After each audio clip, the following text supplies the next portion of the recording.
Sejam bem-vindos todos. Mais um estudo do nosso amigo Pietro Baldi. E hoje é o nosso capítulo de número 19, né? Estamos chegando já aí ao final do nosso livro, né?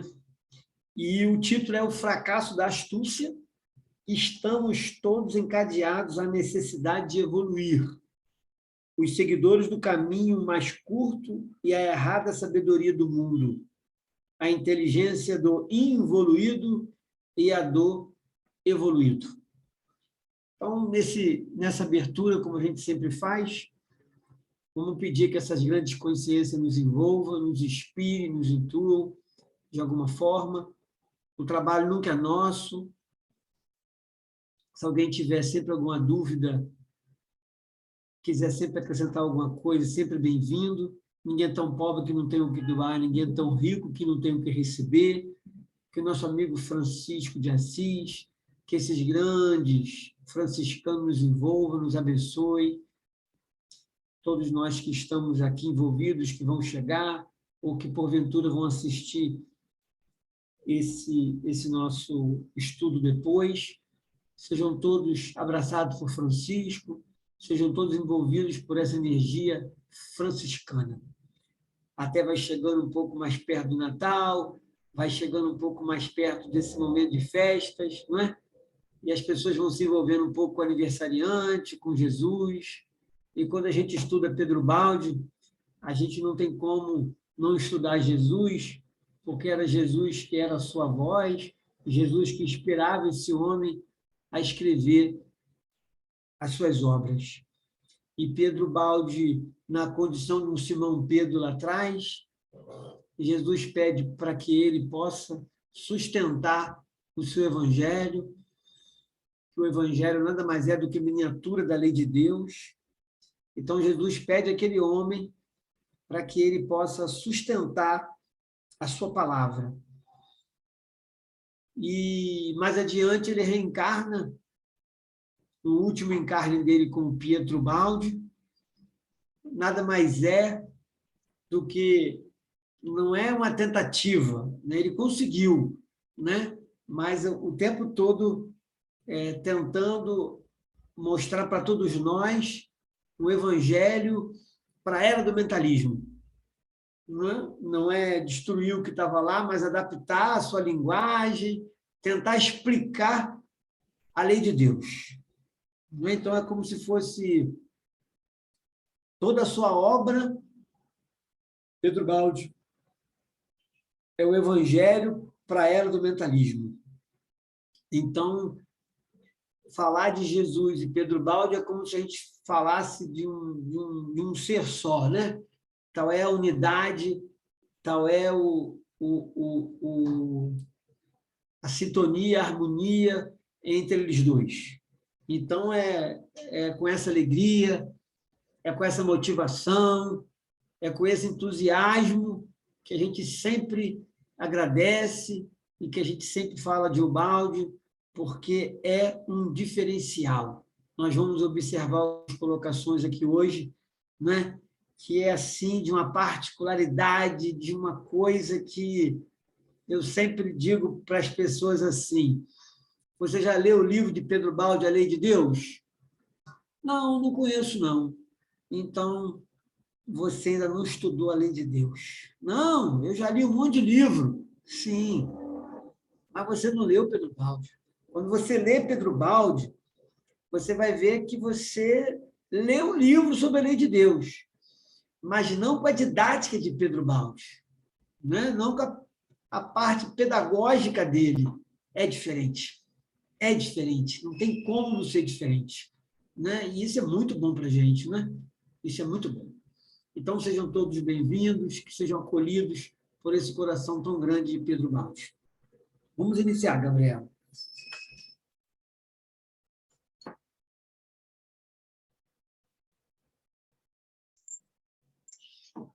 Hoje é o capítulo 18, o fracasso da astúcia. Opa, peraí.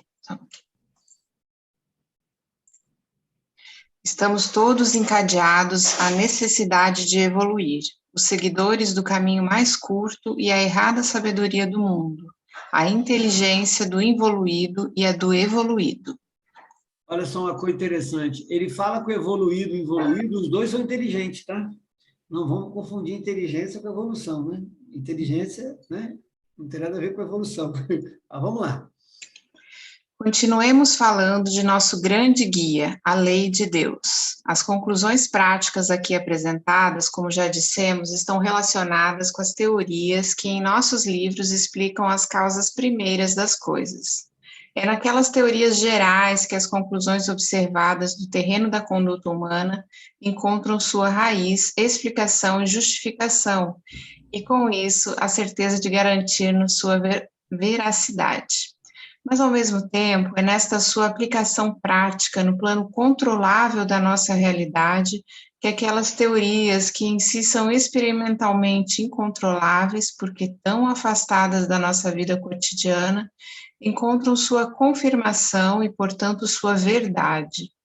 Verifica-se, assim, o fato de que as longínquas teorias gerais e suas consequências particulares estão próximas de nós e, portanto, para nós mais compreensíveis, escoram-se e sustentam-se reciprocamente, umas fornecendo a prova da verdade das outras, num sistema único em que se harmonizam, colaborando a teoria com a prática, e assim uma realidade confirmando a outra. A gente observa que essa coisa da teoria e prática, né, é tudo na vida, né?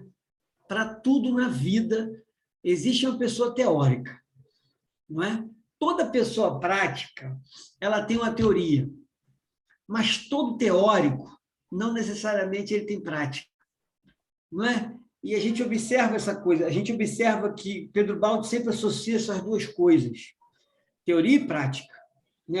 A vida toda, quer dizer, toda a linguagem de Pedro Baldi, como a gente vai se acostumando, né?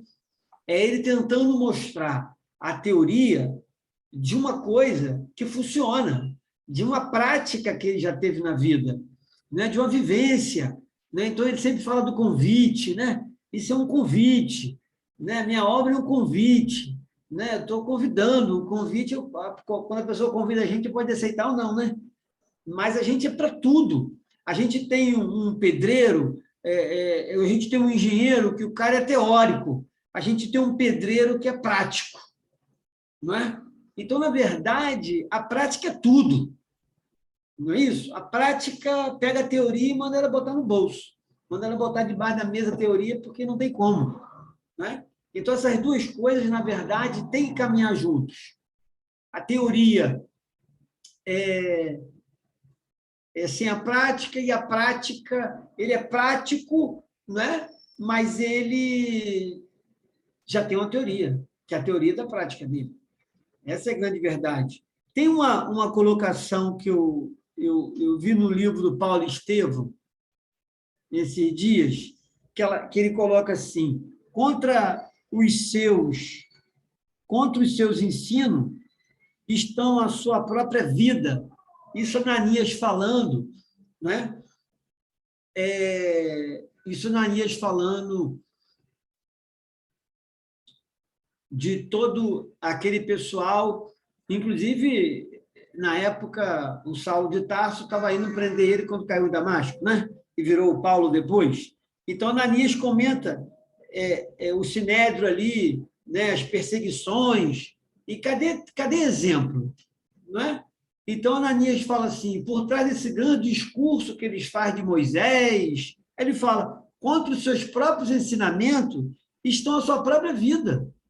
Ou seja, você fala uma coisa e faz outra. Você tem uma teoria, a sua prática é outra.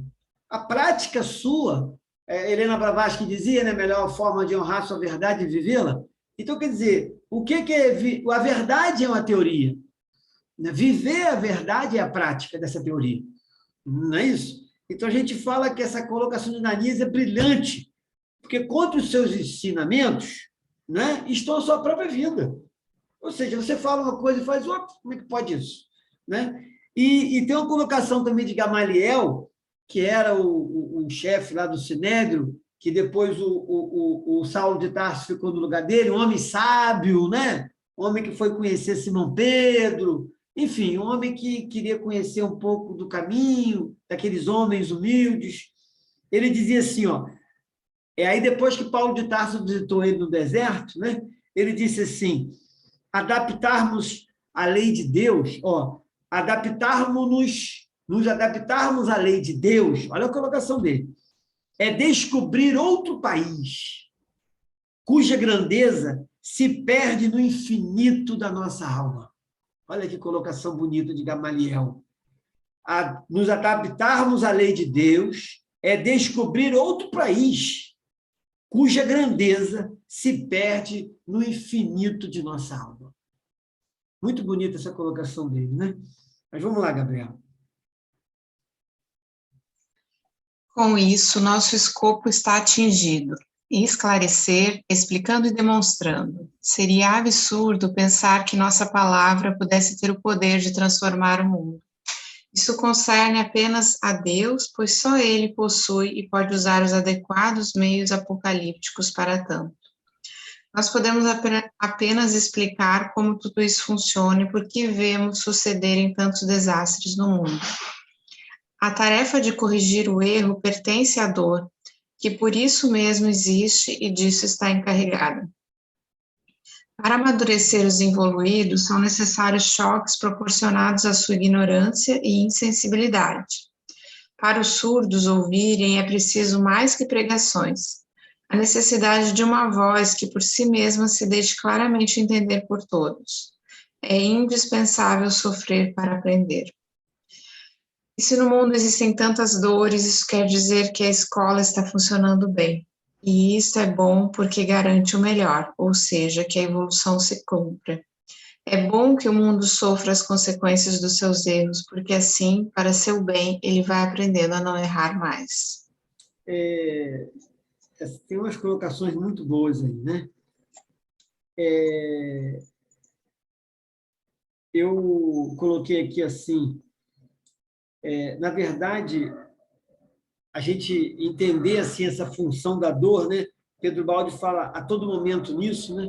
Mais adiante eu vou ler até um trecho de outro livro de Ubaldi sobre isso, né? A gente sempre tem que entender assim. Aí quando ele fala, né, que esse mundo sofre as consequências dos seus erros, na verdade, a gente está lidando com o nosso passado, não é só com esse nosso presente, né? Talvez a gente não lembre onde a gente errou, mas pela reação da lei sobre nós, dá para a gente entender, né? Mais ou menos aonde a gente se equivocou, de acordo com conforme vem essa reação, seja no físico, né?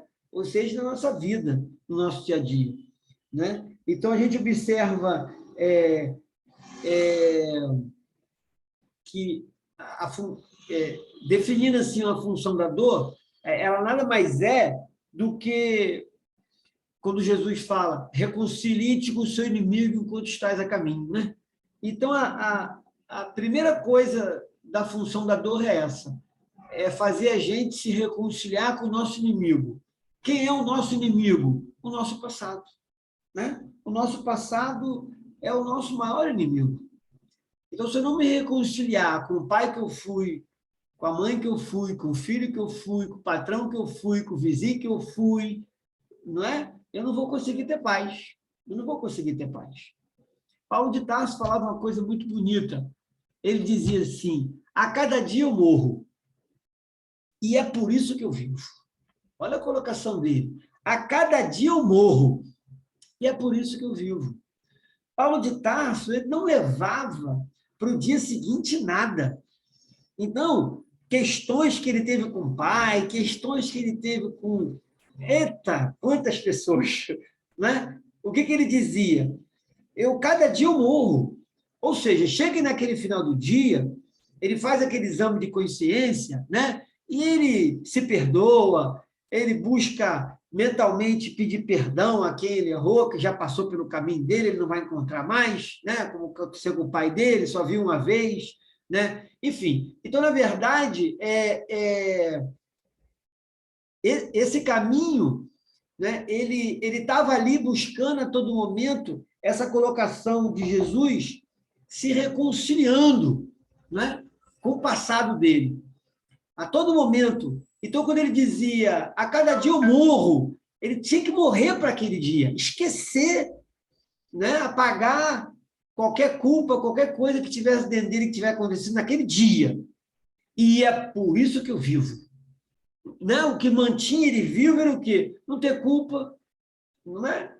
Não ter nenhum tipo de culpa dentro dele, ele fazer as coisas como tinha que ser feita e cada vez mais se aproximando do evangelho como ele tanto falava, acabava ele cometendo sempre menos erros, com certeza, né? Então, essa colocação dele é muito interessante. Outra coisa que eu notei aqui também, quando ele fala é indispensável sofrer para aprender.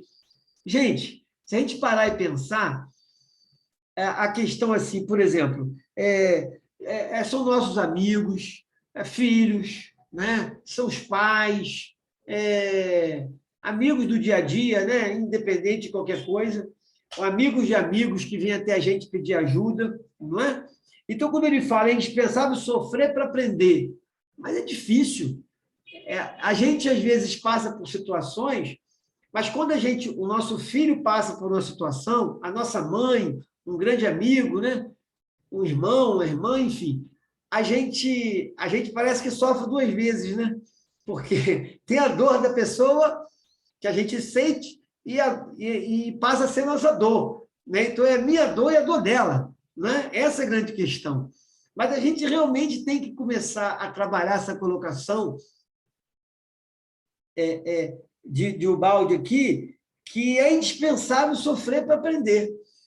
Né? Essa questão é difícil. A grande questão que a gente tem que entender é que dor é uma coisa, o sofrimento é outra coisa.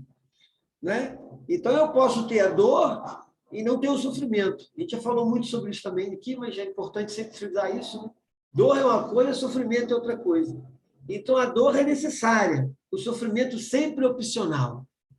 Sempre vai depender da graduação daquela alma. Né? Então, Francisco tinha suas dores, mas não necessariamente Francisco sofria com aquelas dores. Antônio de Pada, todos eles tiveram suas questões. Não vamos esquecer que Francisco não era anjo. Francisco se tornou um anjo. Naquela encarnação não era anjo.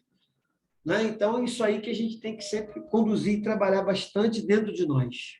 Não é? Porque absorver a dor do outro não vai fazer o outro evoluir. Não vai diminuir a pena sobre ele. Isso não tem dúvida. Né? Nenhuma. E a gente não vai evoluir porque a gente absorveu a dor do outro. Não tem evolução nenhuma para a gente quanto a isso.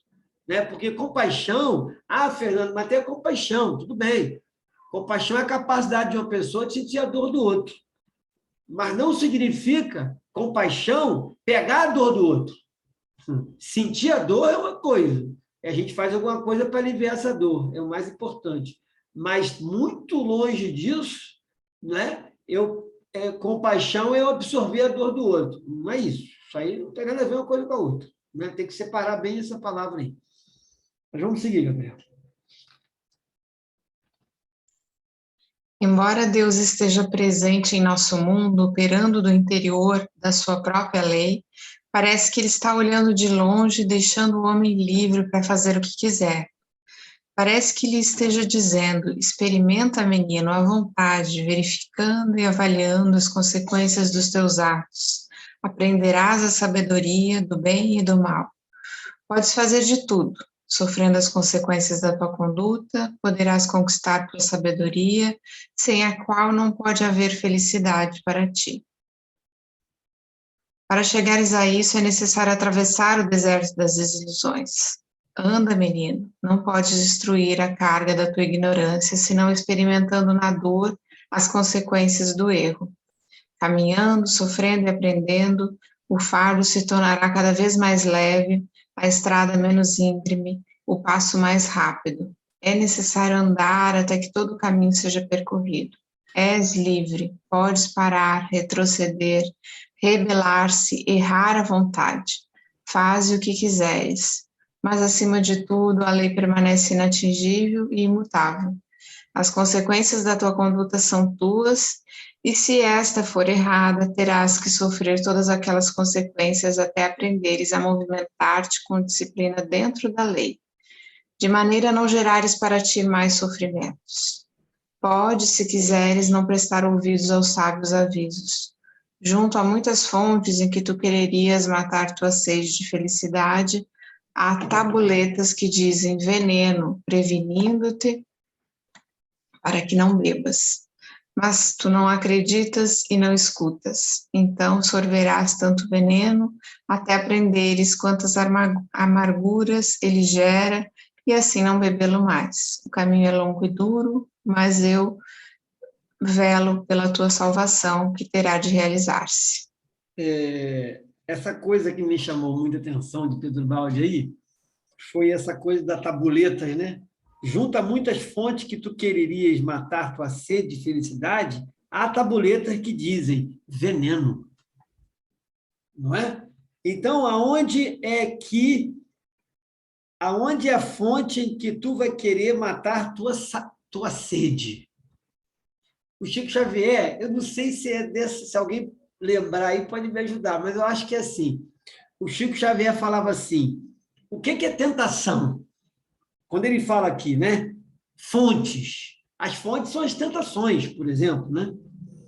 E aí Pedro Baldi dizia, Chico Xavier, o que é tentação, Chico? Tentação é um cachorro muito violento correndo atrás de você e você, cachorro muito bravo, né? Correndo atrás de você e você até diminui o passo para ele te pegar. Chico definindo o que é tentação, né? Um cachorro muito bravo atrás de você e você diminui o passo para ele te pegar. Ou seja, eu não quero beber dessa fonte, não é? Mas eu preciso beber dessa fonte. Aí Pedro Baldi fala aqui, é veneno. O que é veneno? Veneno é aquele relacionamento doentio, não é? Uma briga, uma discussão. Não dá para beber dessa fonte mais, né? A sua irmã liga, o seu pai liga, sua mãe liga, o seu filho liga, fala com você, começa a conversa, você sabe qual é o fim daquela conversa? Sei. Então, não bebe dessa fonte. Não bebe dessa fonte. Está escrito veneno. Está escrito veneno. A gente já sabe, tem coisa que a gente já sabe onde vai dar, mas a gente insiste, não é? Está vendo qual é o caminho? É orgulho, né? Não vou perder, não vou perder, né? Inclusive, tem uma colocação de Pedro Baldi que eu vou ler já aqui, né, para todos nós. Nossa miopia nos torna vítima de ilusão, quando nos faz acreditar que reação significa defesa. Olha, reação não é defesa. É isso que a gente tem que se lembrar bem, né? Muita mágoa, a coisa da vingança, né? O toma lá da cá, a pessoa fez isso comigo, agora é minha vez, né? Agora é minha vez. Nem isso, ela não fez isso, vou fazer aquilo. Fernando, precisei do meu irmão, e cadê meu irmão? Agora ele precisou de mim. Paguei com o mesmo troco. Mas você é igual ao seu irmão. Falou tanto dele, você é igual a ele. Então, está escrito ali, veneno, não é? Ou seja, você vai fazer a mesma coisa, já que era errado, não faz, faz para o outro o que você gostaria que fizesse para você. Então, essa colocação dele é muito feliz. Hoje eu estava conversando com uma menina, eu conheço bastante a vida dela, e aí ela reclamou comigo muito do marido, né? Fernando, trabalho, não trabalha, é encostado, e entra no trabalho, daqui a pouco sai do trabalho. Eu também conheço o marido dela. Aí eu cheguei para ela e falei assim, minha filha, você lembra como começou a sua relação com ele? Aí ela ficou me olhando assim, porque eu lembro como começou a sua relação com esse rapaz. O seu marido pegou vocês dois na cama de casal de você e seu marido, na sua casa. Ele saiu para trabalhar. Eu conhecia seu marido, muito trabalhador. Ele saiu para trabalhar. Só que ele esqueceu a ferramenta em casa. E ele voltou para pegar. E quando ele voltou, o que ele encontrou? Você e o seu atual marido, que tanto você reclama, na cama. Aí eu disse para ela assim, você já viu alguma coisa começar errado e acabar certo? Você já viu alguma coisa começar errado e acabar certo? Porque o que começa errado, não é? Vai dar errado. Não tem jeito, minha filha. Essa é lei. Isso é lei. Não adianta você insistir. Entende? Não adianta você insistir. Agora você está vendo. Agora você está enxergando. Né? Agora você trocou a lente do óculos. Agora parece que não está mais embaçado. Você está usando um óculos diferente. É isso aí. Né? Agora, o seu atual marido é um grande amigo, gosto dele, me dou muito bem com ele, está tudo certo. Só estou querendo te falar que não é porque ele é meu amigo e você é minha, né? Conheço você bastante, que eu vou passar a mão na cabeça de vocês, né? É isso? Agora, você tá me reclamando do seu marido. Eu estou querendo te mostrar lá atrás. Não adianta você ficar falando hoje. Você tem que ver o que você fez ontem. Não é? É porque... Qual foi a sua obra? Você viu qual foi a sua obra lá atrás? É isso aí. É cada um segundo as suas obras. Você queria receber o quê?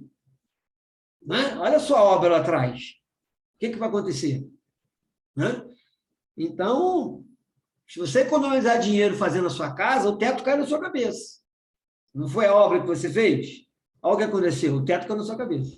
Né? Então, essa colocação dele é interessante. Está ali a tabuleta, veneno. E para que você vai lá?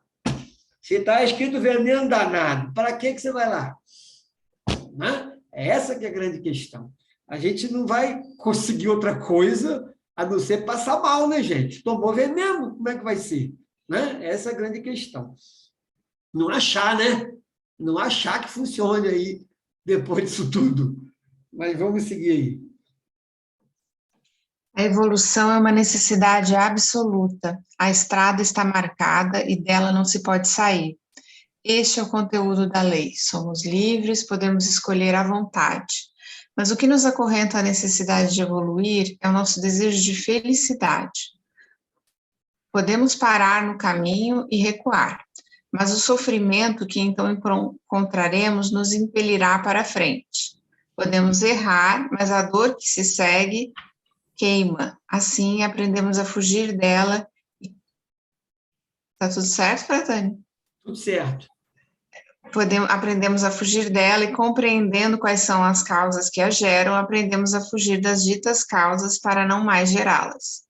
Às vezes, consideramos a dor como maldição de Deus, como se fosse um produto da sua impossível maldade, e não percebemos que salutar eu acho que é, né? É indispensável indispensável remédio, ela é para o nosso bem. Se não existisse a dor, se não houvesse esse nosso irresistível desejo de felicidade, essa triste insatisfação, enquanto ela não seja atingida, quem nos movimentaria ao longo do caminho da evolução? Quem nos impulsionaria para a subida? Sem a insatisfação e a dor, a nossa preguiça paralisaria tudo, que ficaria estagnado na morte. Então, estaria comprometido o escopo final da existência de todos os seres. A vida deles e a presença de todo o universo não teria mais sentido. Todos quereríamos suprir a dor, não compreendendo que assim suprimiríamos a força providencial que nos leva à salvação. Eu vou ler umas frases desse livro aqui, ó, A Nova Civilização do Terceiro Milênio, de Pedro Baldi. Eu vou ler aqui alguns trechozinhos dele, para ajudar a gente nessa questão da dor. O capítulo é o 10º, o nome do capítulo é O Problema do Mal. O mal parece, e, no entanto, não é inimigo. Representa apenas a negação que condiciona a afirmação. Sua posição é de divergência, mas subordinada. O sistema destrutivo está combinado de modo tão sábio que deve acabar transformando-se em construção. Ou seja, aquilo que a gente acha que é o mal está a serviço do bem, né? Particularidades momentâneas poderão causar-nos impressão contrária, mas a ação do mal em conjunto representa apenas contribuição para a vitória do bem. Quem considera o mal como inimigo não compreendeu a perfeição da lei. Mais uma colocação dele nesse capítulo. O bem possui grande aliado, o mal. O bem possui grande aliado, o mal, cujas forças trabalham contra si mesmas e a favor do bem. De modo que, em resumo, os impulsos do mal se adicionam aos do bem. Então, sob as aparências de desordem e rebelião, tudo é ordem e obediência a Deus. Mais uma colocação. Podemos ser derrotados 1000 vezes. O que decide o final é estarmos ao lado da verdade. Está vendo? Pode ser derrotado 1000 vezes, mas o final, meu amigo, é você estar do lado da verdade. Não tem jeito. Não tem jeito. Né? A única razão que mantém vivo o mal é exatamente sua função benéfica. Outra dele. Pode parecer absurdo, mas a verdade é que o mal nasce para o bem. Mais outra. Se em nós não existe falha alguma, o mal não sabe por onde entrar. Se em nós não tem falha alguma, não existir falha alguma, o mal não sabe por onde entrar. Aí é aquela frase que eu já falei ainda há pouco. Nossa miopia nos torna vítima da ilusão, quando nos faz acreditar que reação significa defesa. São essas frases, né, do gigante Pedro Baldi. Uma coisa, assim, né, forte para todos nós. Mas vamos continuar, Gabriel. Vamos, assim, fatalmente sendo impulsionados para a nossa meta final, para ela atraídos pelo nosso anseio de felicidade, repelidos pela dor logo que nos afastamos do caminho certo. Isso parece uma armadilha em que o ser se encontra preso. Ele queria fugir dela e não sabe que nessa prisão está a sua salvação. Em última análise, quem se revolta contra a disciplina da lei se rebela contra sua própria salvação. Não se poderia imaginar ignorância e loucura maior. Quando eu li esse parágrafo, eu fui vendo aqui essa coisa... ele queria fugir dela e não sabe que nessa prisão está a sua salvação. Muitas pessoas presas às decepções do passado. Observa só uma coisa, diz a espiritualidade que existe um grupo de espíritos chamado enregelados. O que é os enregelados? São aqueles espíritos, tem enregelados, encarnados e desencarnados. São aqueles espíritos que eles são frios para as coisas de Deus, sabe? Eles são gelados para as coisas de Deus. Sabe aquelas pessoas que assistem um filme? Meu Deus do céu, está todo mundo chorando. E a pessoa fica assim, ué, mas por que está todo mundo chorando? Sabe, aquela pessoa que nada, mas nada emociona ela. A gente chama daquela pessoa fria, não é? Ou seja, ele tem um iceberg dentro dele. O coração dele está congelado. Então, a espiritualidade fala que são enregelados. Eles ainda falam que existem os enregelados de labirinto. O que é isso? São aqueles seres que encarna e desencarna, encarna e desencarna. Eles estão sempre naquele labirinto, perdidos, sempre gelados para as coisas de Deus.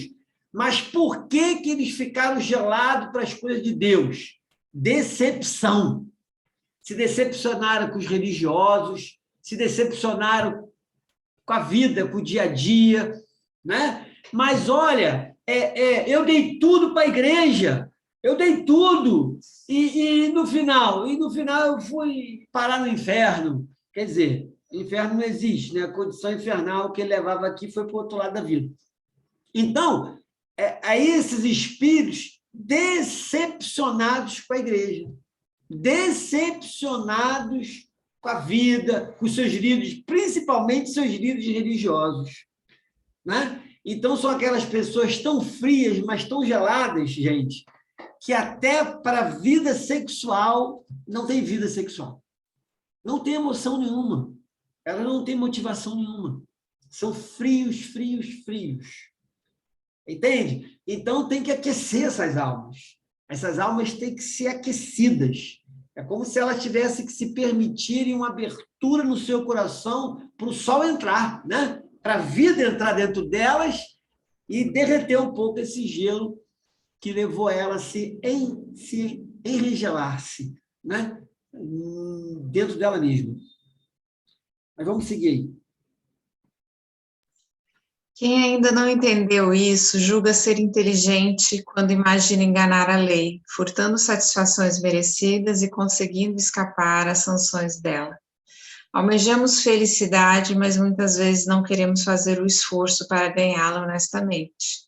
E acreditamos ser hábeis quando conseguimos atingir o resultado da satisfação, sem fazer aquele indispensável esforço, único que tem valor, porque nos faz progredir. Procuramos todos os meios para nos determos no caminho da salvação. Procuramos escapatórias, travessas, atalhos, para nos esforçarmos o menos possível no trabalho mais importante da vida, o da evolução. Aqui lembra o que Jesus falou, né? Buscai primeiro as coisas dos céus.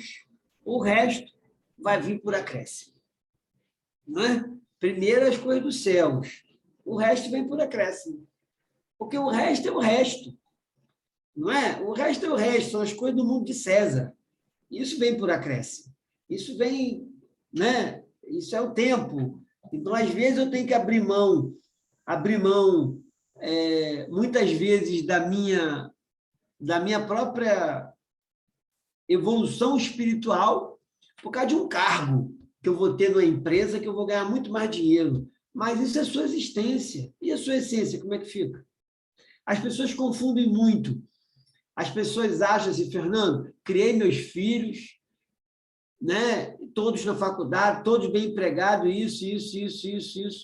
Ué, mas o que tem a ver isso com evolução? Não entendi, não. Isso é existência. A existência é isso aí, né? Faz parte. Ter filhos, criar os filhos, papapá, isso faz parte. No nosso dia a dia. Tá, agora vamos falar em evolução. Vamos falar na sua espiritualização. Vamos falar não em religião, mas na sua religiosidade. Está entendendo? Ou seja, ele ficou preso à matéria. Ele ficou preso a uma sustentação material aos filhos. Quando alguém na família desencarna, parece que o mundo acabou. Né? Quando alguém está doente, meu Deus do céu, começa a revolta contra Deus. Cadê a base espiritual? Cadê a base espiritual? O alicerce da família não é financeiro. Nunca foi e nunca vai ser. Entende? Mas as pessoas confundem muito isso. Né? Que o alicerce é o financeiro. Tem isso, tem a base, a estrutura. Não, meu amigo, você está enganado. Você está enganado. Olha o que Jesus falou. Você está construindo a sua casa sobre areia. No primeiro vento vai tudo embora. Né? Aí é isso que nós estamos falando. Primeira doença da família, a mãe ficou doente, uma doença séria. Um filho está doente, doença séria. Desabou a família, acabou tudo. É um chororô, é não sei o quê, não sei o que lá. Por quê? Faltou espiritualidade, né? Faltou a religiosidade, faltou a evolução, faltou a busca do sagrado. Ou seja, nós buscamos as coisas, primeiras coisas de Deus, depois o resto vem por acréscimo. Não é? Não, a gente primeiro busca as coisas da terra. Se der tempo, eu vou naquele trabalho de caridade. Se der tempo, eu vou ali. Se der... Tem gente que está esperando se aposentar para fazer caridade. Ah, Fernando, depois que me aposentar, eu vou ter mais tempo. Aí desencarna antes.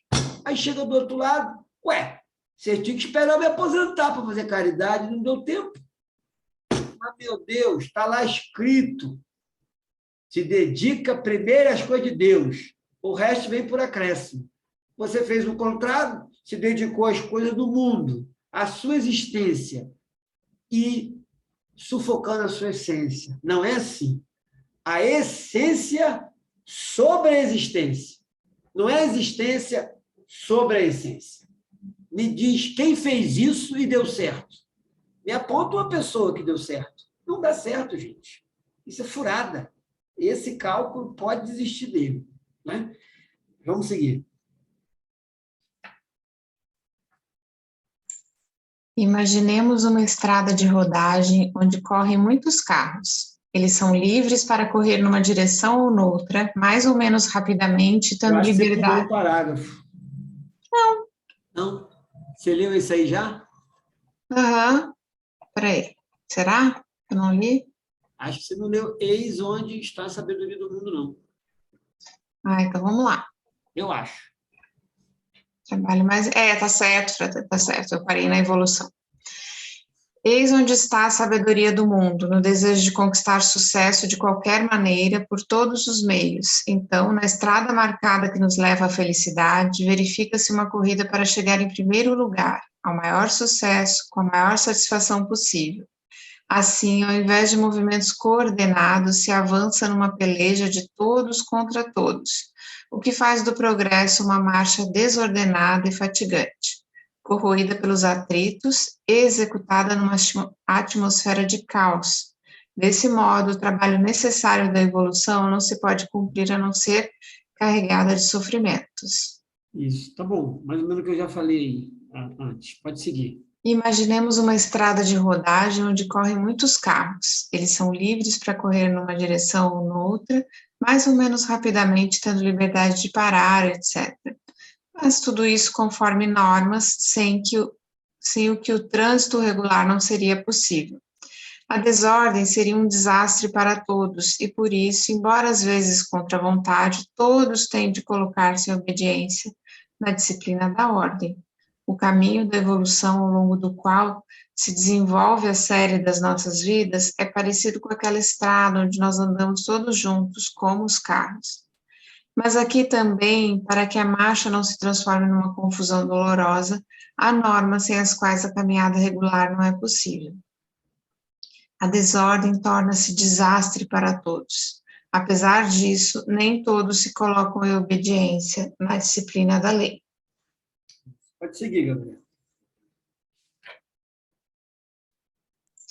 Ao contrário, a maior inclinação do indivíduo parece consistir em pensar só em si, descuidado dos prejuízos que pode ocasionar aos outros. Surgem assim os astutos seguidores do caminho mais curto. A sua maior tentação é a de saltar para além dos outros. Escolhem as estradas mais fáceis, que encurtam distâncias, para serem os primeiros por qualquer meio. Infelizmente, a inteligência deles está se desenvolvendo só neste nível primitivo do individualismo caótico, ainda incapaz de compreender qualquer forma orgânica de funcionamento coletivo. Em nosso mundo, acontece então o que aconteceria numa estrada onde cada carro corresse por sua conta, sem regra alguma, procurando vencer os outros passando à frente deles.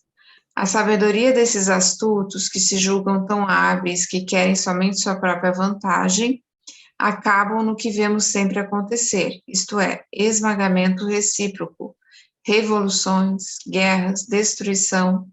Quem vence no fim não é um vencedor, restarão apenas o caos e o sofrimento que permanentemente dominam o mundo. Esses dias eu estava conversando com uma pessoa, ela comentando assim comigo, Fernando, meu pai trabalha com vendas, né? Agora, meu pai vai avaliar, às vezes, também carro, ele trabalha com muita coisa. Mas quando ele vai avaliar o carro de uma pessoa, ele bota o preço lá embaixo. Aí vem uma pessoa aqui para avaliar o carro dele, que ele tem um carro para vender. Aí o cara botou o preço lá embaixo. Aí ele chegou para o cara e falou assim, meu amigo, você não sabe preço de carro, não? Esse carro aí é um carro de época, não sei o que, não sei o que lá. Aí eu falei assim, mas meu pai, ela comentando comigo, mas meu pai, por que na hora que você vai valorizar o carro dos outros, você vai avaliar, só bota o preço lá embaixo? E na hora que alguém colocou o preço lá embaixo no seu, o senhor pulou. Né? Ou seja, o senhor é que está certo. Né? É só o senhor que pode se dar bem. O senhor quer comprar o carro dos outros bem barato, mas o seu não é barato. O seu não pode ser vendido barato. Né? Ou seja, o senhor sempre quer ganhar. O senhor nunca vai perder, meu pai. A filha dele falou com ele. Né? É claro que ela já é, né, maior, né? Porque se fosse jovem, estava perdida, né? Já é uma moça, casada, tal, tá tudo certo, né? O jovem falar isso para o pai hoje é meio, né? É bem complicado. Mas, enfim, tá tudo certo, né? Então, é exatamente isso aí. Essa menina entendeu, né? O que Pedro Baldi acabou de falar aqui, né? Você vê, por exemplo, às vezes a gente sabe que tem o pedreiro vai fazer um orçamento para a gente. Pô, é claro que tem orçamento que foge à regra, né? O cara está viajando, isso aí não existe aquilo ali, né? Aquele preço está completamente, né, fora da possibilidade, né? O preço de uma casa, o preço de um carro até, né? Mas é aquela história, às vezes o preço, a gente observa que às vezes o preço é aquele. Se o preço é aquele ali, aí a gente vai pechinchar, porque uma coisa é não ter dinheiro, mas tem gente que tem o dinheiro para dar. Tem o dinheiro para dar. Sabe? E Ramatiz fala uma coisa interessante. Ramatiz fala assim: o que essa pessoa quer? Essa pessoa quer o mesmo que você, ser feliz. Não é? Então, na verdade, assim, o que é justo? É exatamente isso. É o justo. Não é? É justo. Então, na verdade, às vezes o pedreiro vai fazer um orçamento, você vai dizer assim: meu amigo, seu preço é esse? É esse. Então tá bom. Né? Você fica feliz e ele fica feliz. Agora, não sei se eu estou me fazendo entender, mas o que Pedro Balta está falando são as pessoas que sempre querem se dar bem. Né? Elas sempre querem que a última palavra seja delas. É o esperto, vamos dizer assim. Né? E, na verdade, a pessoa está sendo justa. O preço justo. Mas a gente vai, não, mas negocia aqui, aqui, aqui. Tem gente que se faltar 10 centavos no ônibus, a pessoa vira um bicho. Olha, né? Se faltar um troco de 10 centavos, a pessoa vira um monstro ali.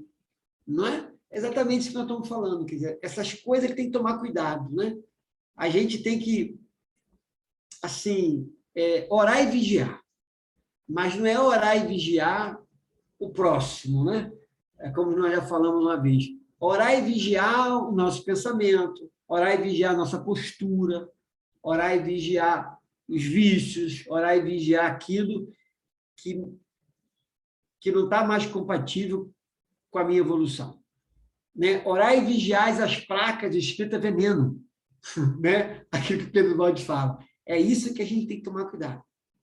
Não é? É isso que a gente tem que tomar cuidado. Se aquilo eu sei que não me faz bem, Fernando, toda vez que eu como uma coisa gordura, me faz mal. Tá, mas você come. Não, eu como. Eu como porque eu gosto, mas eu vou fazer mal. É isso que nós estamos falando. Né? Eu sei que aquilo não me faz bem. Eu sei que aquilo não é o correto para a minha vida. Eu sei que aquilo não é o certo. Eu sei que... Mas por que continuar fazendo? Não é? A gente tem que lutar contra isso. Estudamos isso um tempo atrás, a coisa dos instintos, né? Então, quer dizer, tem que lutar contra isso. Mais adiante a gente vai falar nisso. Quer dizer, a gente está um pouco mais perto do animal que nós fomos do que do anjo que nós vamos ser. Porque na evolução, hoje nós somos humanos, viemos do animal, o nosso próximo passo é tornarmos os anjos, o próximo passo dos anjos é se tornarem arcanjos, né? Então, nós estamos mais perto do animal que nós fomos. Então, é difícil ainda, né, largar essas coisas, mas estamos caminhando para o anjo que vamos ser um dia. Né? Vamos seguir, Gabriela. O mundo está cheio de astutos seguidores do caminho mais curto. Eles estão presos às suas miragens de felicidade. A riqueza, a glória, o poder impele-os a cobiça, o orgulho, o desejo de domínio, e pensam: por que escolher o caminho longo do trabalho honesto, do verdadeiro valor, de uma finalidade de bem, que conforme a justiça nos dê direito à recompensa merecida, quando ali o atalho está pronto, convidando-nos a encurtar o caminho? É lógico que os conhecedores da ciência do proveito imediato, a curto prazo, pratiquem esse outro método, menos fatigante e mais vantajoso. Seria loucura trabalhar e produzir quando com o roubo se pode enriquecer mais fácil e rapidamente. Quando se pode satisfazer o próprio orgulho chegando à glória com o engano e a mentira. Quando há tantos atalhos para saciar o próprio desejo de domínio chegando ao poder. Assim pensam e fazem os astuciosos, enquanto olham com desprezo para os simples que avançam ordenadamente na estrada de todos. Mas nem por isso deixa de substituir a lei, que empurrando os astutos para o abismo, com a destruição deles, procura libertar a vida dos elementos parasitários, semeadores tão somente de desordem e sofrimento. Pode seguir, Gabriel. Poderíamos perguntar-nos, mas por que acontece tudo isso? Como se explica essa loucura? A loucura é um problema de pobreza de inteligência.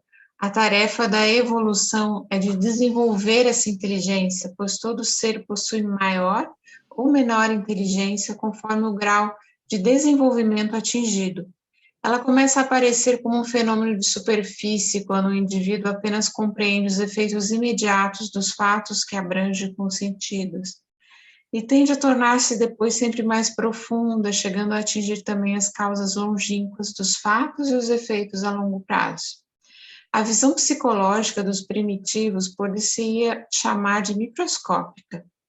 Nessa sua forma mental, eles estão mergulhados até o pescoço, de modo que não conseguem admitir nem compreender a visão psicológica dos evoluídos, que se poderia chamar de telescópica. Os primitivos estão apegados às verdades pequenas, que se podem tocar com as mãos, as que eles julgam como realidade objetiva e única, enquanto negam porque lhes escapa qualquer outra realidade mais vasta e longínqua. Assim, eles vivem como aventureiros, a procurarem por qualquer meio satisfazer o momento presente, sem prever e organizar nada para o futuro. Vivem como micróbios encerrados dentro de uma gota d'água, ignorando o mundo maior que existe cá fora. Vivem dos pormenores da sua vida microscópica, com a sua vista míope, percebendo só os resultados próximos e correndo atrás deles, sem nada suspeitar da imensa vida das estrelas nos céus, sem tomar conhecimento de que, para além dos seus mínimos movimentos, existem também os imensos movimentos dos astros. Pedro Baldi tem uma colocação muito boa que eu gosto, que a função não tem a ver com evolução, né? Função é uma coisa, evolução é outra coisa. E aqui ele coloca essa coisa da inteligência, não tem a ver com o grau de escolaridade, né? Grau de escolaridade é uma coisa, inteligência é uma outra coisa. E às vezes esse grau de escolaridade dá à pessoa uma função importante, mas aqui não tem a ver com a evolução dela, né? Então, função é uma coisa, conquistada muitas vezes pelas conveniências da vida, né? Por essa questão acadêmica, social aí que se instalou, né? Mas a inteligência é uma outra coisa. Né? Então, é por isso que ele, no capítulo, logo no começo, chamei a atenção, que ele fala da inteligência do evoluído, né? E a inteligência do involuído. Cada um com a sua inteligência microscópica, né? Quando ele fala do evoluído, e essa inteligência mais ampliada, né? Do evoluído. Mas vamos lá, vamos mais um pouquinho. O tipo biológico do primitivo ainda não evolui. Ainda não evoluído, possui somente essa inteligência microscópica, mas, em compensação, muita força no seu plano físico, capacidades guerreiras para agredir o próximo e maxilas de lobo para tudo devorar. Isso lhe é fornecido para sobreviver no seu nível. Mas que sentido tem isso em relação ao caminho progressivo da evolução? A força, no nível material, representa o capital que a lei deixou ao involuído para que ele conquiste a inteligência, que é um meio mais poderoso nas mãos do evoluído, que já a conquistou. Na parte inferior da cabeça do lobo está a boca, poderosa na sua voracidade, mas acima dela estão o nariz para cheirar, os ouvidos para ouvir, os olhos para ver isto é, as atividades mais requintadas dos sentidos. Acima, entretanto, está o cérebro para pensar, cuja atividade é necessária para compreender as mensagens dos sentidos e dirigir os movimentos da boca e do corpo todo. Essa analogia que ele faz do lobo, né, é uma coisa interessante, né? Só Pedro Baldi mesmo para falar dessas coisas, né? Quer dizer, então a gente até às vezes brinca assim com a pessoa, né? Usa a cabeça, rapaz. A pessoa às vezes está falando muito, está se perdendo, né? Aí a gente fala assim, usa a cabeça, cara. Você não está usando a sua cabeça, usa a cabeça. Aí Pedro Baldi fala aqui, né? Isso aqui é uma colocação interessante para as pessoas que se perdem na palavra. Se perde. Ali é só boca, ó, né? É o que ele fala aqui, né? É só, mas esquece dos outros órgãos, né? Esquece dos sentidos, esquece de outra sensibilidade da pessoa, de refletir um pouco mais, até chegar nesse campo mental, que é onde realmente é o direcionamento todo, né? Então, a coisa que... E quando ele fala aqui também, eu achei... Logo no começo, o tipo biológico primitivo ainda não evoluído, possui somente essa inteligência, mas em compensação, muita força no seu plano físico, capacidade guerreira para agredir o próximo. Isso é necessário para sobreviver no seu nível. Então, observa só, é isso que a gente tem que entender. Então, essa pessoa que ataca, olha só, por isso que a gente fala, Pedro Baldi fala muito, não critica, né? A crítica mostra a sua parcialidade. Quem não critica não está sendo parcial. Quem critica está sendo parcial. Pedro Baldi fala para não ser, né? Então não critica, porque não tem nada errado, tudo certo. Não é isso? Então isso é necessário para sobreviver no seu nível. Não é isso? Então, observa só, o lobo, ele tem que ser voraz. O lobo, ele tem que ser esperto ali, ó, porque se ele não for, ele dança. Vai vir alguém e come ele. Não é? Então, ele tem que ficar atento, ligado, e é isso, é aquilo. Então, na verdade, se a gente parar e pensar, você vê que tem que ser... A gente fazendo a comparação com a gente, é exatamente assim, né? Tem pessoas que, para sobreviver no nível que elas estão, elas são daquele jeito que é. Senão ela não sobrevive ali. Está entendendo? Mas então, por isso que a gente fala que não tem nada errado, está tudo certo. A gente não pode julgar, não pode entrar nesse mérito aí. Né? Mas é o que ele falou. Mais adiante, a pessoa vai vendo que não é só isso aqui. Espera aí, tem outras coisas maiores. Né? Tem outras coisas que podem me fazer pensar, refletir, sentir. Não é só não é só isso. Né? Não é só essa reação. Tem outras coisas que eu posso pensar na reação, refletir sobre o que eu vou fazer. Né? Esse é um ponto importante.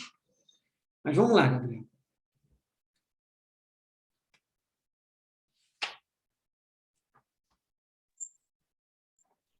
Peraí, que eu me perdi onde é que eu estou. É aqui, né? O que acontece, então? O que acontece, então? Para usar a parte física, é necessária a inteligência, que começa, assim, a desenvolver-se pelo uso necessário à sua atividade, o que é indispensável à sobrevivência do ser no seu plano.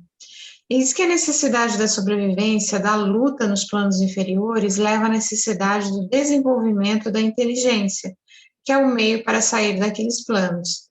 Assim, só pelo fato de existir, a vida automaticamente tende a deslocar-se no sentido dos níveis superiores e a evolução a realizar-se.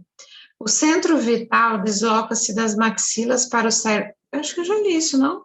Não. Cérebros do lobo, até que ele, como aconteceu no cão, perde a ferocidade dos dentes para transformá-la, convivendo com o homem no poder muito maior da inteligência. Não é isso que vemos acontecer na evolução dos seres, na passagem do estado selvagem ao do civilizado?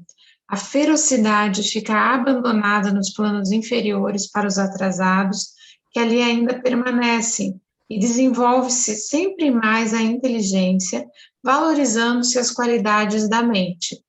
Só nesse nosso século, vemos os cientistas amparados e admirados, porquanto no passado a sociedade os deixava morrer de fome e os desprezava, glorificando tão somente os grandes e ferozes guerreiros. Isso quer dizer que, com a evolução, tem de desaparecer mandíbulas e garras, agressividade e ferocidade, armas e destruição, para que vença a inteligência criadora e pacífica. Na verdade, eu sempre comento o seguinte no curso de animais, né? Na metafísica dos animais. Toda evolução, todos os animais que tem na Terra, eu costumo dizer assim, me diga como são os animais no planeta. E aí dá para me saber como que é a evolução dos seres que vivem neles, né? Porque os animais são reflexos nossos. Então, quando é que vai existir animais ferozes? Quando existir ser humano ferozes. Marte não tem cadeia biológica. Marte, o animal só morre de velhice. Nem de doença ele morre. Só de velhice. Né? A questão fisiológica dele mesmo, normal. Mas aqui não. Aqui a gente tem um animal que mata o outro. Mas aqui a gente mata uns aos outros. Não é? Então, o animal vai brigar pela comida, mas aqui a gente briga pela comida. Então, na verdade, essa condição animal tem muito a ver com a condição humana daquele planeta. Então, Marte não tem animais peçonhentos ou animais com veneno, porque não tem seres humanos em Marte com esse veneno dentro deles. Não é que eles sejam santos, mas não tem mais isso. Então, enquanto existir veneno dentro dessas pessoas, vai existir animais venenosos, né? Que o veneno dilui veneno, não é verdade? Então, uma pessoa que é ferroada por uma abelha, por um marimbondo, ou até um escorpião que seja, um bicho que tenha veneno, a pessoa tem que parar e analisar ela, como é que ela está, como estava aqueles dias o pensamento dela, não é? Como estava naqueles dias o sentimento dela em relação à vida, a uma pessoa, a ela mesma, né? Tinha ali uma dose de veneno diluindo, circulando dentro dela, de qualquer natureza do veneno, né? E aí aquele animal, ela chamou o marimbondo, atraiu a abelha para dar uma ferroada nela, para diluir um pouco aquele veneno que está dentro dela. Veneno cura veneno, né? Então, quer dizer, a gente sempre tem que analisar com carinho isso. Então, quer dizer, esse animal, ele evolui, mas na medida que o ser humano evolui. Não é? Na medida que o ser humano evolui, mas vai extinguir da Terra? Não. Enquanto tiver veneno nas pessoas, vai ter animais com veneno. Isso não tem como, porque os animais é reflexo da civilização. Por isso que eu disse, me fala como são os animais de Vênus, de Marte, e aí nós vamos, já dá para a gente saber como é a civilização nesses lugares. Então, se me falarem, eu não sou da Terra, não conheço nada na Terra, mas se falar que o animal na Terra, ele tem a cadeia biológica, um mata o outro, se me falar que aqui tem animal venenoso, aí né? Então, na Terra também os seres humanos comem um ao outro, né? Não é verdade? Então, é como diz Ramatiz, a gente acha que o ser humano acha que ele evoluiu, né? O planeta evoluiu. Tem gente que não gosta muito dessa colocação de Ramatiz, não. Tem gente que acha que a gente evoluiu muito mesmo. Aí Ramatiz fala assim, vocês trocaram porretes da caverna pela metralhadora. Essa foi a evolução de vocês. Chegaram à Lua. Hoje, né, nós estamos aí querendo chegar a Marte. Mas naquela época, 60 e pouco, Ramatiz, chegaram à Lua. Mas ainda não chegaram 1 centímetro para dentro de vocês mesmo. Então, a gente confunde tecnologia com evolução. Tecnologia é uma coisa, evolução é outra coisa. É só você ver como vivem os animais na Terra. Pronto. Já dá para você ver que a gente trocou porretes da caverna pela metralhadora. Não é? Tem gente ainda achando que arma é defesa. Olha, tem gente ainda achando que se ele tiver armado, se ele tiver com arma dentro de casa, ele está seguro. Gente, isso é o homem da caverna. Isso é o homem da caverna. Não é? Ele está armado. Meu amigo, você quer andar armado para quê? Você está devendo quem? Você está se armando para quê? A quem você deve? Você tem medo de quê? Você não acredita na lei? Não, eu acredito na arma. Na arma na minha mão, eu estou seguro. É o homem da caverna, gente. É o homem da caverna, travestido ainda aí. Por isso que Ramatiz fala, vocês trocaram o porrete pela metralhadora. Não tem outra coisa. Né? Isso não é evolução. Mas vamos seguir.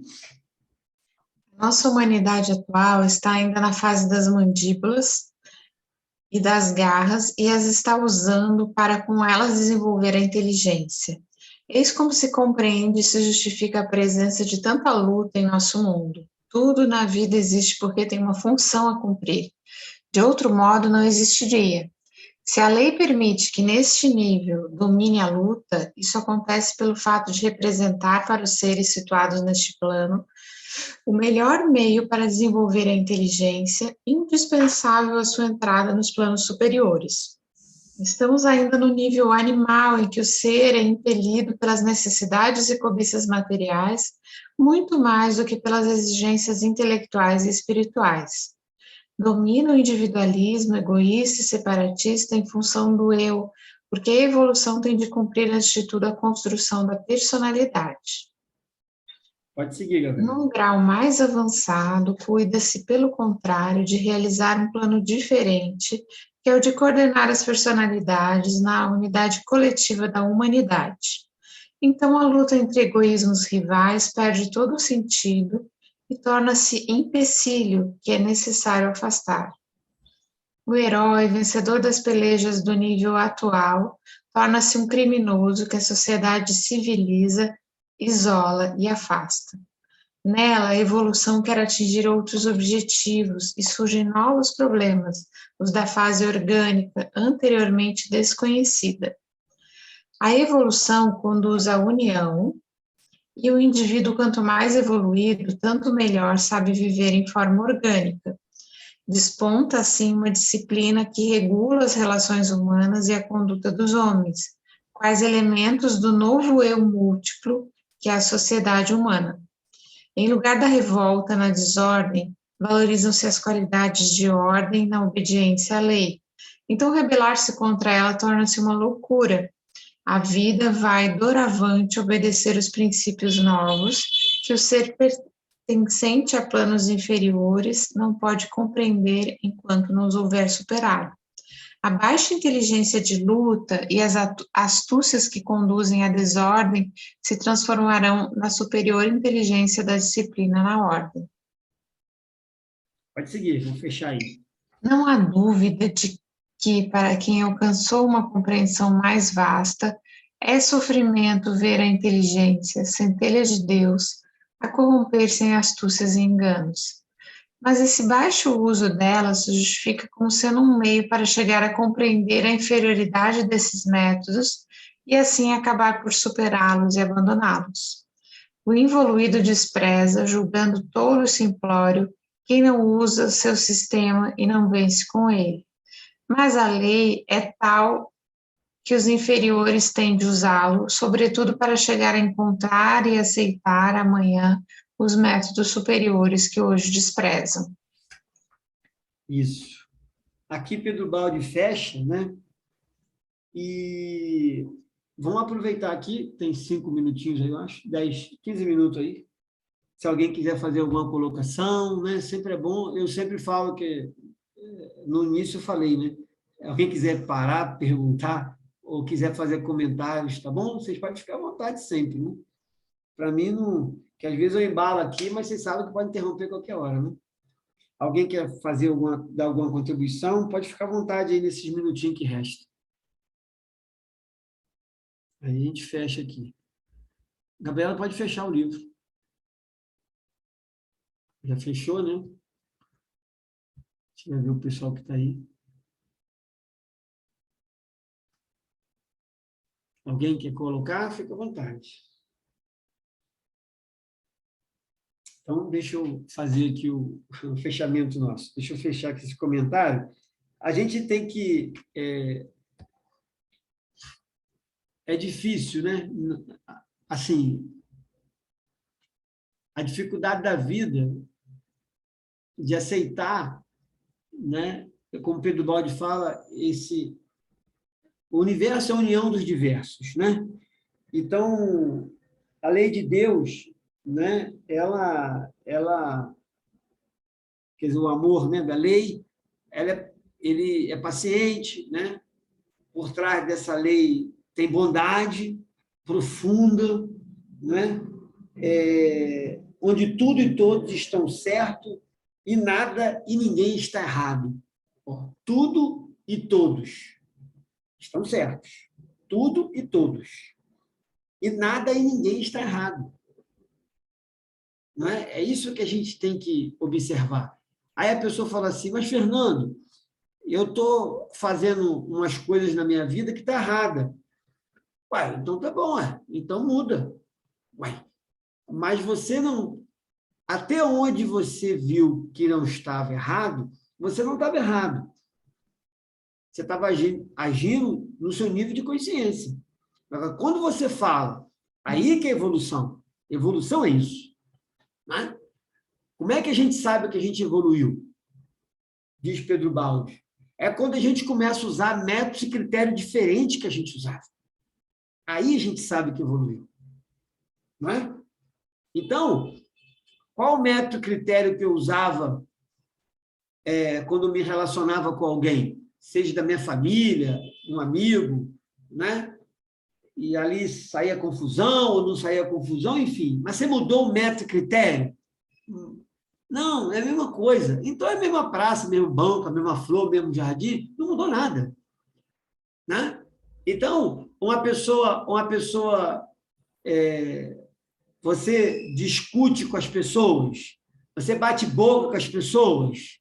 Ah, claro, isso aí não tem como, a pessoa está errada e não sei o quê. Mas não é o correto. Ela não está errada. Ela está agindo no nível de consciência dela. Então, quando a gente bate boca com a pessoa, quando a gente briga com a pessoa, está ali naquela discussão, isso é soberba. Porque o que eu sei é superior ao que ela sabe. Mas ela está no nível de evolução dela. Ela não está errada. Ela está certa. Errado somos nós. Não é? Que sabemos que ela está no momento dela, que nada está errado, e dizemos que está errado. Então, o Pedro Baldi, quando ele vem, até a Dora, né? A Dora sempre, nunca está com a gente aqui, mas ela sempre assiste os nossos vídeos, e às vezes ela assiste e tira dúvida comigo. Aí teve uma vez que ela falou assim, Fernando, você falou uma coisa que eu penso muito até hoje. Pedro Baldi acabou com a minha paz. Porque, Fernando, como é que eu vou dizer? Fernando, quando eu falo hoje assim, você está errada. Na mesma hora eu falo assim, não está não está certo. Eu falo assim, Dora, mas é complicado mesmo, é muito complicado. Porque quer perder a paz, é como o Ramatiz fala, quer perder a paz, estuda. Estuda. Estuda a lei. Não é? Conheça o evangelho, não é isso? Conheça o conhecimento budista, taoísta, hinduísta, conheça esses conhecimentos do Oriente. Acabou a nossa paz. Não é? Acabou a nossa paz. A gente sai da zona de conforto. Não é? Por quê? Porque ninguém é culpado de nada. Ninguém é culpado se eu estou onde eu estou. Não é? Só tem uma pessoa responsável de eu estar onde eu estou. Sou eu mesmo. O mérito é meu. Mas, Fernando, esse mérito está bravo, porque minha vida está um caos. Mas o mérito é seu. Não é? Se ela está maravilhosa, foi por seu motivo, e se ela não está boa, também é por seu motivo. Não arruma para culpar ninguém. Gente, não arrume para culpar ninguém. Porque quando a pessoa fala assim, Fernando, aquela pessoa, ela fez um trabalho para mim. Olha, Fernanda, aquela pessoa fez um negócio, não sei aonde, sei o que lá, não sei o que, não sei o que lá. Mas, minha filha, o mal não existe, minha filha. Tem que estudar isso. Essa menina que fez a magia para você, ela está a serviço do bem. Ela não está a serviço do mal.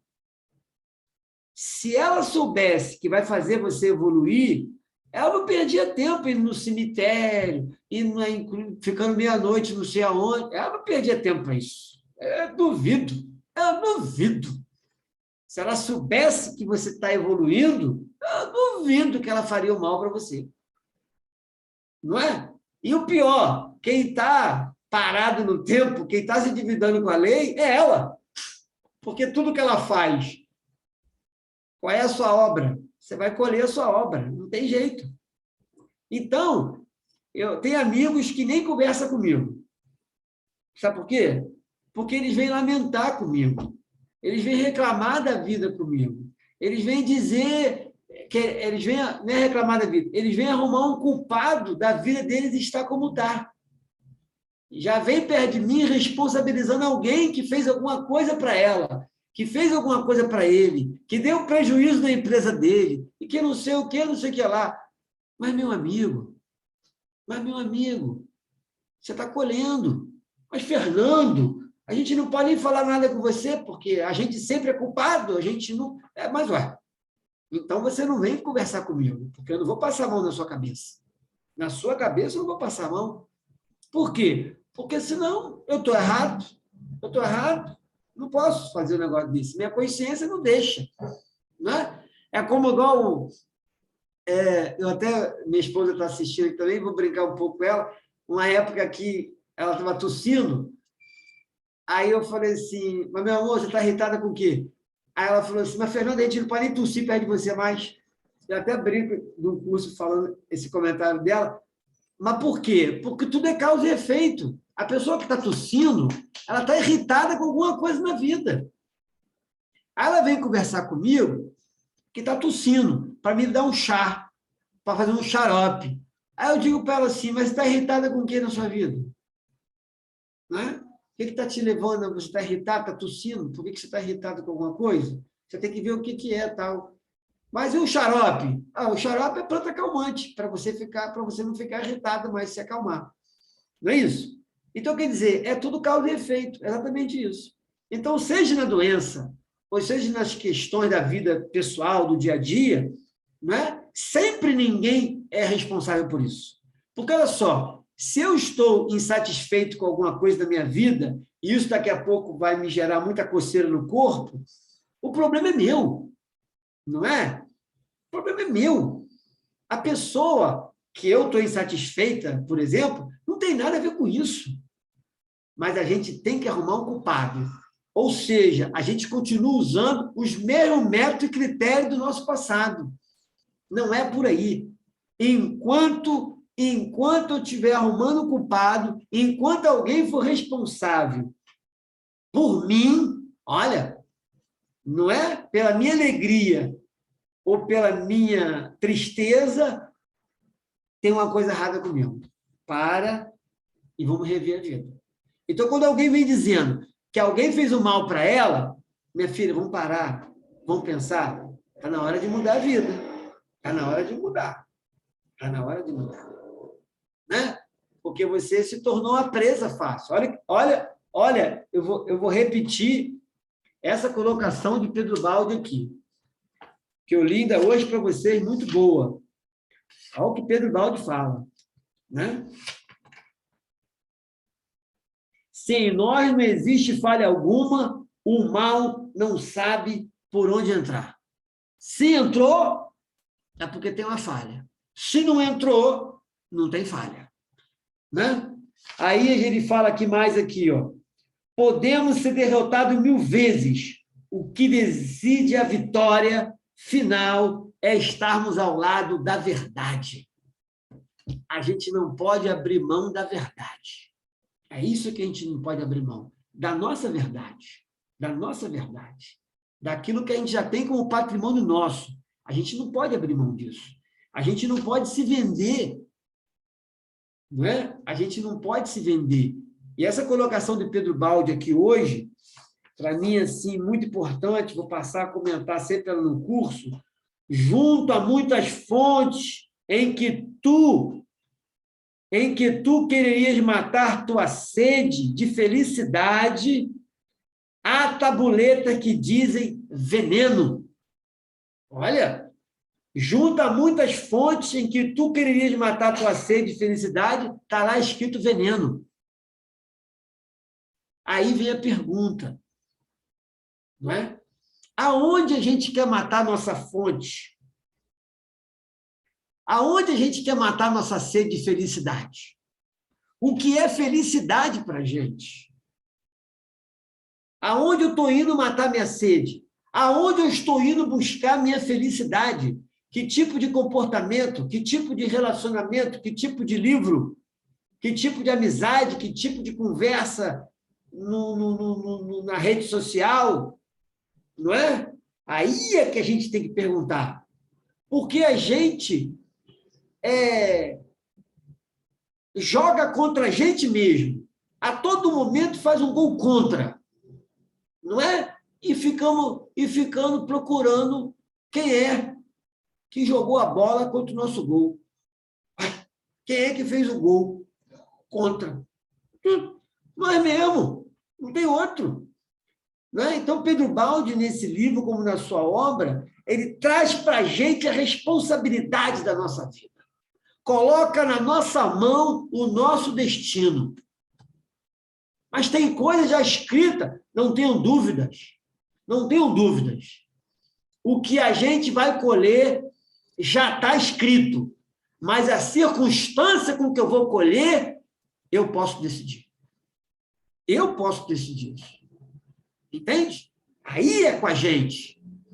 Né? Aí é com todos nós. E aí entra quando Pedro Baldi fala, vamos orar. Mas orar não é pedir a Deus. Orar não é pedir a lei. Orar é você perguntar a lei. O que queres que eu faça? Mas aí, a gente tem que ser muito transparente com a gente mesmo. Porque lá no fundo da nossa consciência, vai dizer o que a gente deve fazer. Não é? Aí é que é hora da gente ver se a gente quer mudar ou se a gente não quer mudar. Não é? Aí é que é hora da gente saber verdadeiramente. É naquele momento que Pedro Baldi fala, não peça, ouça. A oração não é para você pedir, rapaz. É para você ouvir. Olha como é que é diferente, né? Olha como é diferente. Ué, mas não é para pedir, não? Não, é para você ouvir. Ouvir do divino que há em você. O que fazer na sua existência. E não é a sua existência pedir para a sua essência. A sua essência que pede para a sua existência. Fazer não aquilo que às vezes a gente quer fazer, mas fazer aquilo que é preciso ser feito. Que o Pai nos abençoe, que Pedro Baldi nos abençoe, e que nessa aproximação com o Natal, né, nosso Mestre Jesus, a nossa Mãe Maria também possa nos envolver cada vez mais. Como diz Ramatiz, a segunda vinda de Jesus não vai ser pelo ventre de nenhuma mulher. A segunda vinda de Jesus será pelas vias internas do coração de todos nós. Então, que esse Natal seja mais um motivo para que as pessoas, ao comemorar o nascimento de Jesus, não comemorem esse nascimento de um Jesus externo, mas comemorem o nascimento de Jesus dentro dos seus corações. Que o Pai nos abençoe.